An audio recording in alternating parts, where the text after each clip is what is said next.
Mga kasana all, samahan niyo ulit ako sa mga ganap ko sa isa sa mga client ko bago ang Pasko.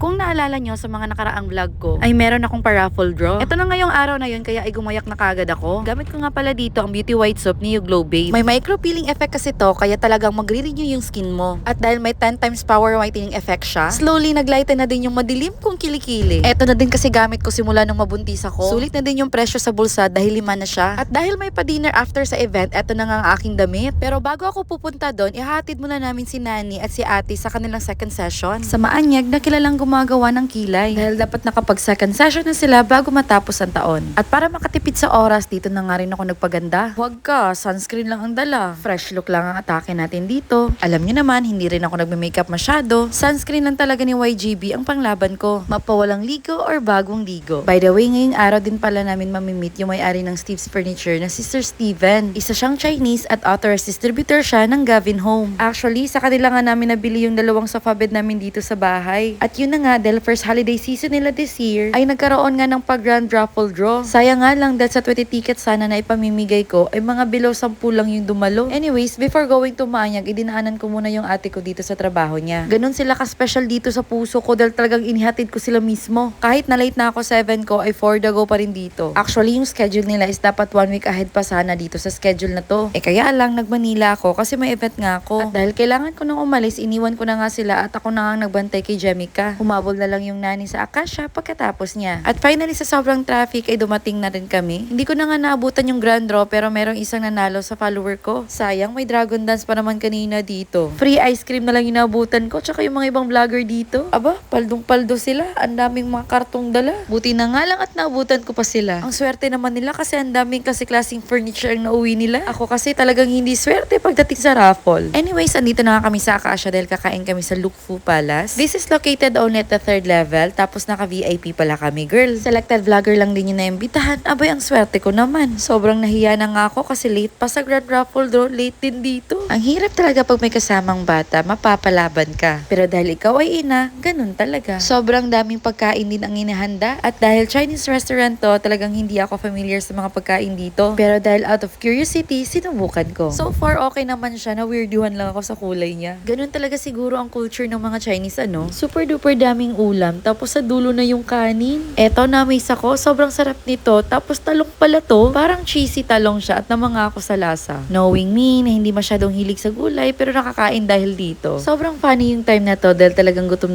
na ako. Pero hindi ako makabanat dahil talagang naghahanap ako ng rice. Kaya naman ang ginawa ko ay inuna ko muna yung mga nakahanda dito. Iniisa-isa kong tikman lahat para naman matikman ko yung mga bago sa dila ko. And finally, andito na nga siya mga mima ko. Hala sige, habhab muna ako dito. Let's cheers to more blessings in life. More paldo pa kahit sa mga susunod na taon na to. Nakatulog na nga si Jem sa tabi ko pero bago kami umalis ay pati yung dessert hindi ko rin pinalagpas. O siya, paalam!